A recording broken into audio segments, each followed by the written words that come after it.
రావద్దు ఓకే కదా.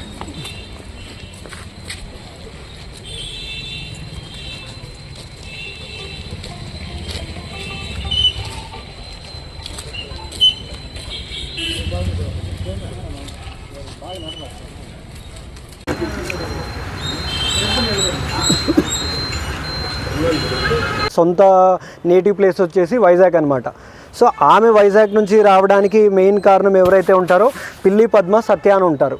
సో వీళ్ళు ఏంటంటే, సో ఈమెను ఎలా ఐడెంటిఫై చేస్తారంటే, ఇప్పుడు యమున అనే ఆమె కొంచెము ఫినాన్షియల్గా కూడా కొంచెం అప్పులు ఉండడం కానీ, లైక్ ఇంతకుముందు ఆమె ఎక్కడో పనిచేసేది, లైక్ ఆమె కొంచెం అప్పులు అయిపోవడం వల్ల కొంచెము ఈ సత్య అనే ఆమె ఏంటంటే ఇంతకుముందు ఒక దగ్గర లైక్ ట్రాన్స్ప్లాంటేషన్ అనేది లీగల్ ప్రొసీజర్తో చేయించుకుంటుంది అనమాట.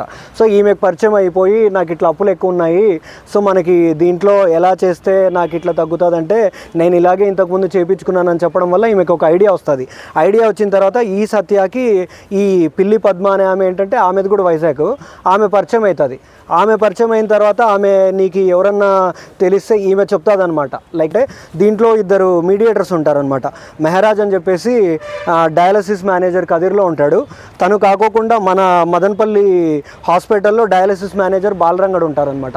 వీళ్ళిద్దరూ ఏం చేస్తారు, ఈ డోనర్స్ని కానీ రెసిపియంట్స్ కానీ ఎవరైతే తీసుకుంటారో కిడ్నీ వాళ్ళని ఐడెంటిఫై చేస్తారనమాట.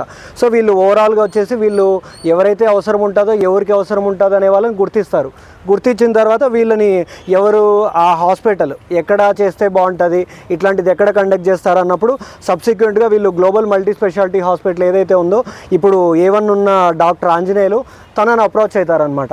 అప్రోచ్ అయిన తర్వాత ఇట్లా ఒక కిడ్నీ ట్రాన్స్ప్లాంటేషన్ ఉంది, చేస్తే మనకి దీంట్లో ఇంత రెసిపియెంట్కి ఇంత, లేకపోతే వీళ్ళకి ఇంత అనేది పోతుంది అన్నట్టు ఒక అధిక మొత్తంలో మాట్లాడుకుంటారనమాట దీన్ని. నేను ఇంకా సూరిబాబు అని ఉంటాడు. ఇప్పుడు యమున ఎవరైతే డిసీజ్డ్ ఉందో ఆమెకి భాగస్వామి లాగా లైక్ ఫ్రెండ్ లాగా ఉంటాడనమాట. సో తను ఇప్పుడు దీంట్లో ఆమెను కూడా ఇట్లా అప్పులు ఎక్కువ ఉన్నాయి కదా, మనకి ఇట్లా అప్పులు తీరాలంటే కొంచెం ఈ కిడ్నీ అనేది ఇస్తే బాగుంటుంది అనేది ఆమెను కూడా ఇన్స్టిగేట్ చేసి ఈ పిల్లి పద్మ ఎవరైతే ఉన్నారో ఈ సత్యతో కోఆర్డినేషన్ చేసి ఇది చేపిస్తాడనమాట. ఓవరాల్గా ఇది వీళ్ళ రోలు.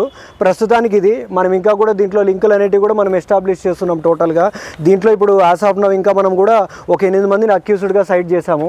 దీంట్లో వాళ్ళ రోల్ బట్టి, వాళ్ళ ప్రమేయం బట్టి, దాంట్లో ఏముందనేది మనం 8 మందిని ఐడెంటిఫై చేశాము. అండ్ దీనికోసం మనం టీమ్స్ కూడా ఫామ్ చేస్తాము. ఫామ్ చేసి మిగిలిన అక్యూజ్డ్ ఎవరైతే ఉన్నారో అబ్స్కాండింగ్లో ఉన్న వాళ్ళని కూడా పట్టుకుంటాము. ఇంకా అక్కడ నుంచి ఇంకా ఏమైనా ఫర్దర్గా రాబోయే కాలంలో ఇంకా ఏమైనా లింక్స్ డెవలప్ అయితే కూడా అవి కూడా మేము